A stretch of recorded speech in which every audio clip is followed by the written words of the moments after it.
Bueno, si les digo que con quien voy a platicar es un argentino que triunfa en Europa, que vuelve loca a España y que se trae un premio de allá, ustedes dirán, este es Messi. Pues hagan de cuenta, nada más que en lugar de decir Messi y el 10 en la espalda, dice Sacheri y el 10 en la espalda. Eduardo Sacheri, ¿cómo te va? Hola, ¿cómo estás? Me falta el rubio platinado que se Nada más, pero el y creo resto... que le pega un poco mejor que yo, me parece. Oye, pues es que fuiste bueno, eres el ganador del premio Alfaguara de novela por La noche de la usina. Sí. Me ha resultado muy interesante todo este proceso. Uno, cómo mandas la novela, cómo deciden, porque además lo mandas con seudónimo. Claro, sí, uno lo manda con un nombre supuesto para evitar, bueno, favoritismos, sí, o a la inversa, o enemistades. Claro, claro. Y el jurado no se conoce hasta el mismo día de la entrega, también para evitar, bueno, llamados telefónicos y presiones. No, sí. La verdad que es un premio muy limpio y muy prestigioso. Bueno, una cosa tiene que ver con la otra. Claro, claro. Además, tu seudónimo era tú. Mi abuelo materno. Tu abuelo materno. Alfredo Álvarez, sí. Así fue como llegó. Así fue como llegó y se presentan muchísimas obras. De hecho, yo lo había intentado otras 2 veces antes, bueno, y no había ganado.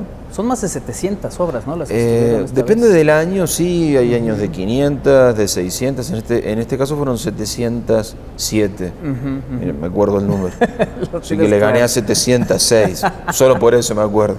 Oye, una de las cosas también que me ha resultado muy interesante es este tema con los títulos, ¿no? que tienen tus libros, la pregunta de sus ojos, que sí, cambia El secreto de sus ojos por la película. Para la película, sí. Y después esta sugerencia que La noche de la usina, ¿por qué no le cambias también? ¿No? Qué manera de sufrir, sí, porque, claro, esas cosas de nuestra enormidad lingüística. Digo, para mí una usina es en Argentina y en la región de Sudamérica, esa región de Sudamérica, una planta generadora de electricidad. Yo estaba convencido que en todo el mundo de habla hispana una usina era una usina. Claro. Pero desde España me dicen, no tenemos ni la menor idea de lo que es una usina, y creo que aquí en México tampoco tienen la menor idea de lo que es una usina. Así es. Entonces me dijeron, ¿no le podemos cambiar el título? Digo, por Dios, estoy condenado a cambiarle el título a mis libros, pensé. Pero fue una mezcla de que no se nos ocurrió ningún otro, por suerte. Y bueno, y que pensamos también que, bueno, que usina pueda ser parte del misterio de la lectura. Digo, uno como lector está bien que se enfrente a cosas que no entiende al principio y que va entendiendo con el correr de lo que lee. Bueno, ese espero. Oye, además, Eduardo, es muy curioso que tú eres de los escritores que de alguna manera no cuida tanto el contar un poco más, ¿no? de la novela. Esta historia de no cuenten, mejor la leemos. No, tú de repente das un poco más de detalle, ¿no? Es que yo creo que un libro es un camino también. Digo, uno sabe cómo terminan un montón de libros y sin embargo los relee, por ejemplo.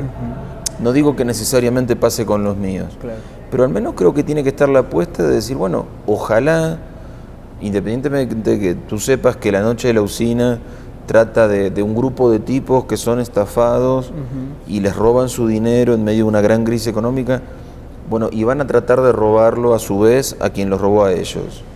Sí, yo sé que estoy avanzando más allá de la página 5. Sí. Pero espero que el libro merezca que lo leas igual, aunque avance más allá de la página 5. Tampoco te estoy contando la página 300, claro. Pero bueno, aspiro a que te interese el cómo y que te despierte deseo, bueno, ver el cómo y el qué pasa con estos tipos, más allá de que te haya adelantado un poco lo que sucede. No sé si le encuentres cierta coincidencia con el fútbol, a lo mejor generaciones que no vivieron el 86, que tú les cuentes que un sujeto con un 10 en la espalda metió un gol con la mano y luego se quitó a medio equipo inglés, seguramente les despertará ya me lo contaste, ahora quiero verlo, ¿no? Sí, es posible. Historia, sí. Posiblemente sea una comparación posible. Y de nuevo en esto hablemos, en ese caso, bueno, de la belleza del cómo. O te podré contar cómo lo viví yo, ¿Qué me dejó. cosa, cómo lo viviste, ¿no? Oh. Es una de las grandes, de verdad, grandes anécdotas. La contaste en la FIL con Villoro. Pero, ¿sabes que después la escribí? Ajá. Y luego terminó en un documental de ESPN. Sí, Y todo porque sí. Villoro me lo preguntó un día en la FIL. Para Sí. mí simplemente era mi recuerdo, y cuando nos pusimos a charlar con Villoro, bueno, claro, son esas cosas, y volvemos al cómo.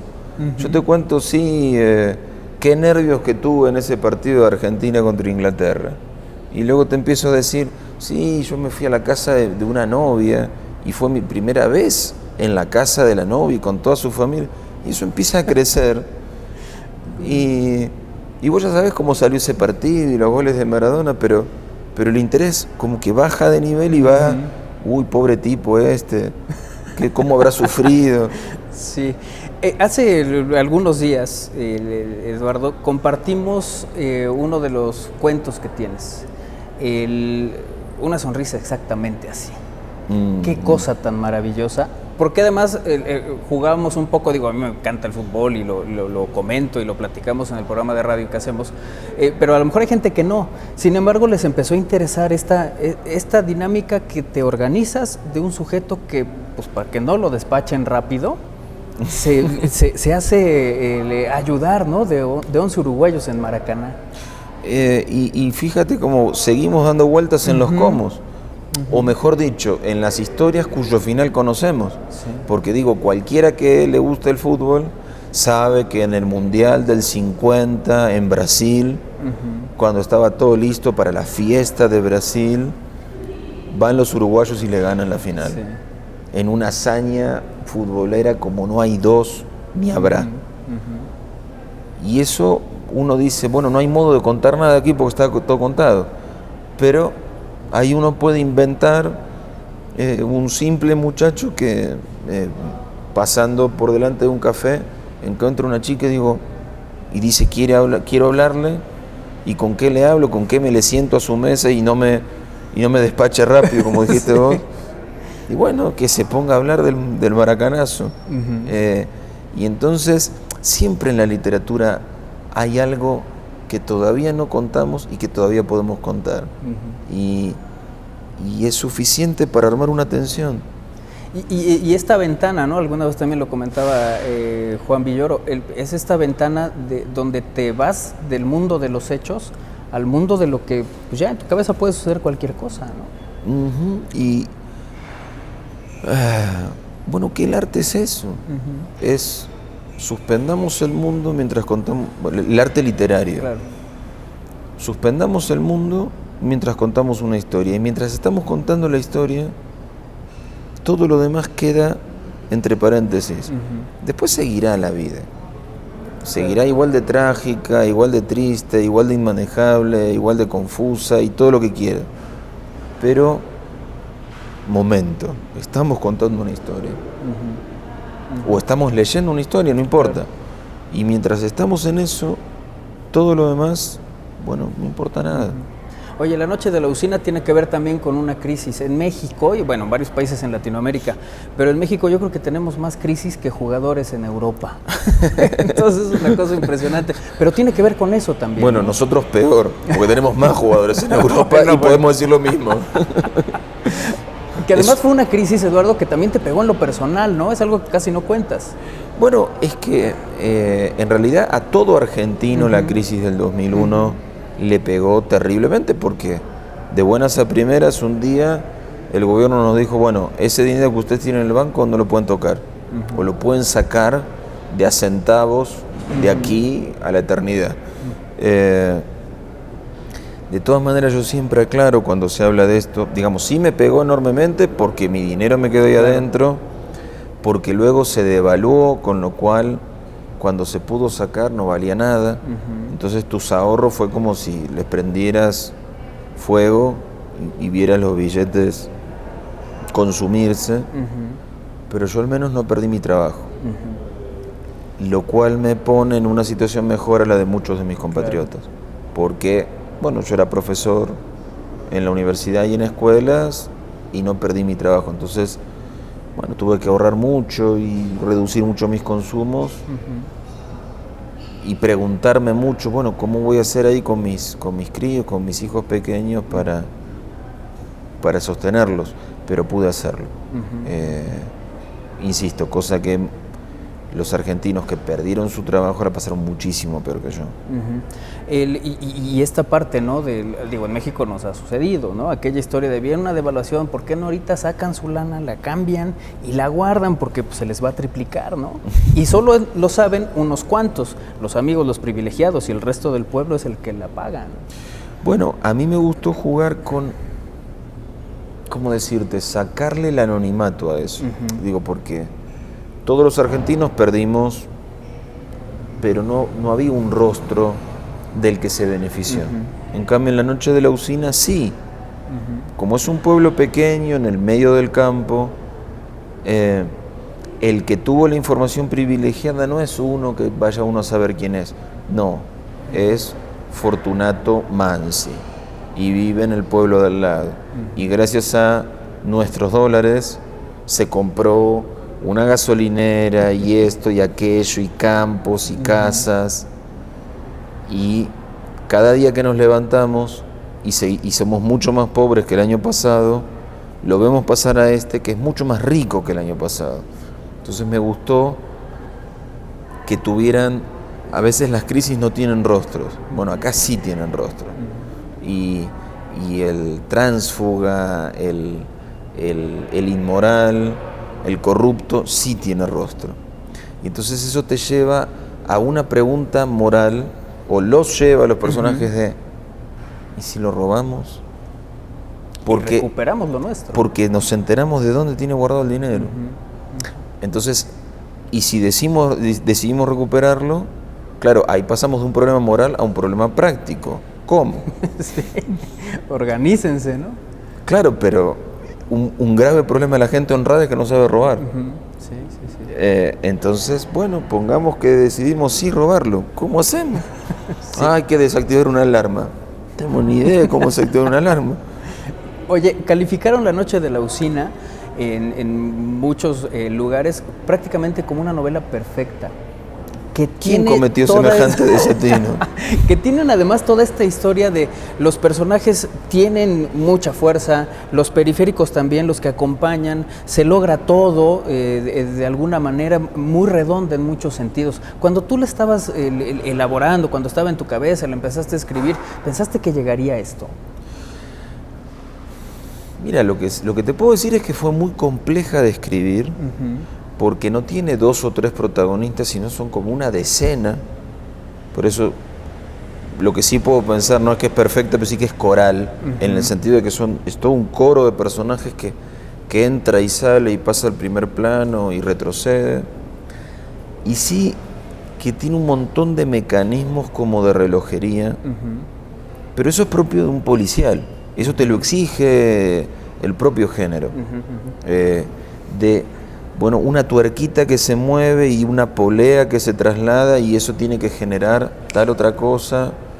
Y eso me llevó, te diría, un buen año, un largo año, armarlo en mi cabeza antes de poderla escribir. Encontramos como este punto donde la gente puso a Eduardo Sacheri prácticamente en todo el mundo a partir de El secreto de sus ojos. Sí. Pero desde antes tú ya estabas con los cuentos, tú ya estabas escribiendo, tú ya estabas haciendo muchas cosas. Sí, bueno, pero es muy cierto que yo tuve como algunos empujones de buena suerte que vinieron de fuera de los libros, pero ayudaron mucho a mis libros. Suponte, yo empiezo a escribir cuentos y mando algunos que hablan de fútbol en la radio y la radio les da una difusión que de otro modo no hubiera existido y eso me permite empezar a escribir.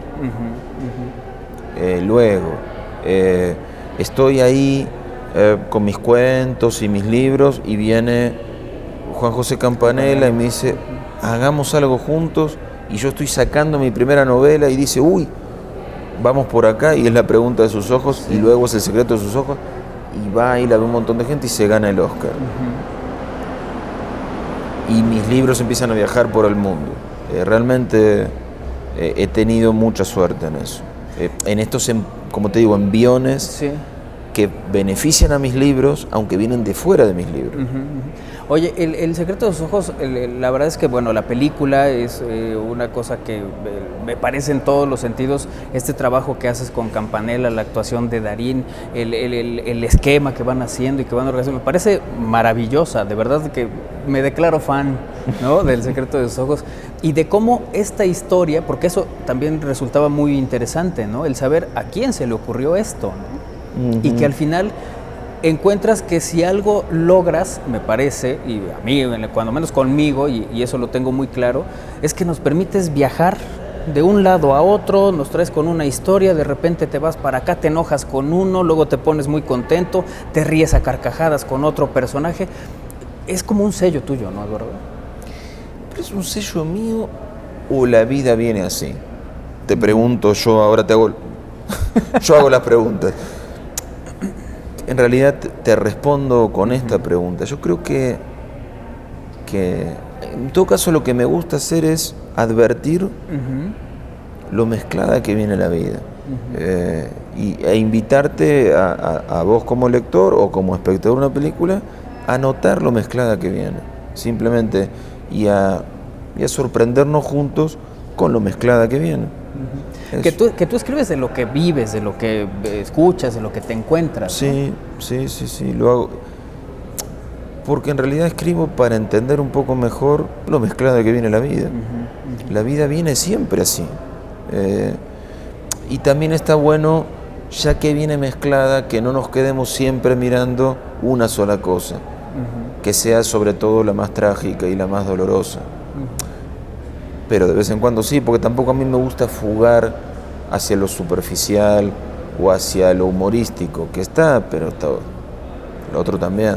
Pero sí me gusta como si fueran naipes, barajarlos, porque vienen así en la vida, vas sacando de a uno y es de distintas... ¿sí? Decía hace rato las coincidencias que de repente hay entre México y Argentina y que tienen que ver, pues entre otras cosas, las devaluaciones, entre otras también que aquí en México tenemos un escritor que también tiene sus cuentos de fútbol, sus novelas, que le va al Necaxa, y tú que le vas a Independiente. Nos vamos a comparar al Necaxa con Independiente, te pido por favor. Pues sí, porque nunca ha ganado una Libertadores, Necaxa. Para empezar.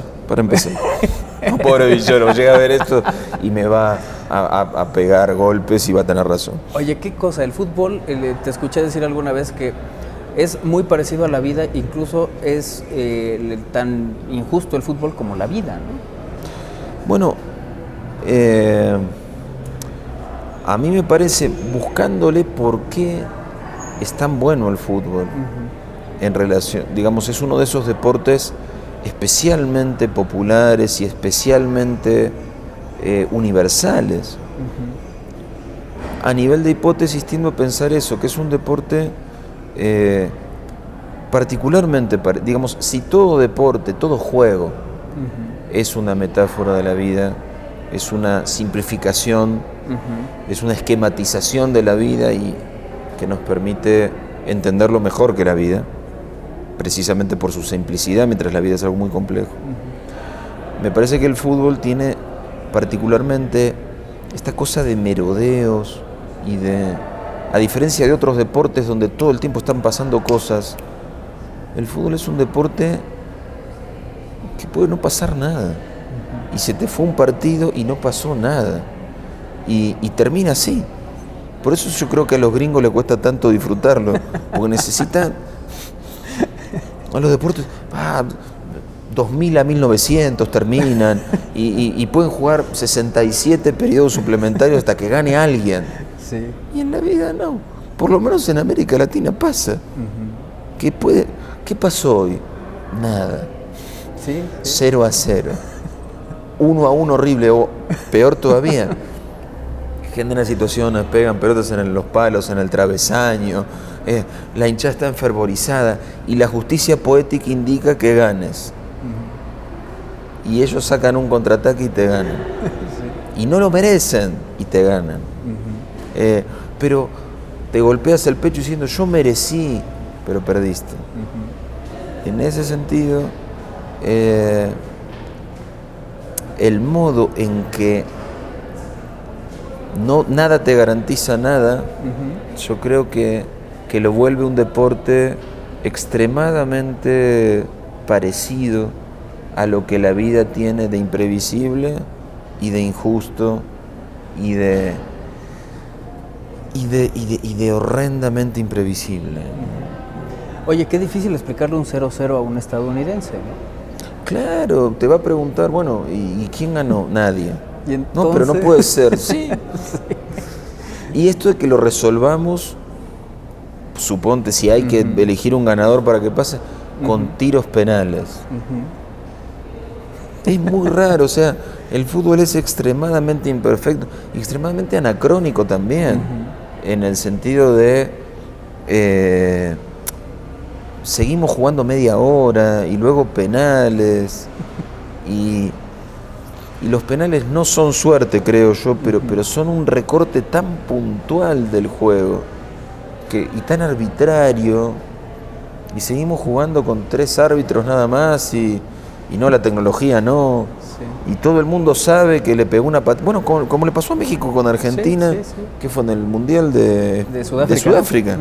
Todo el mundo veía por los monitores que el gol argentino era inválido.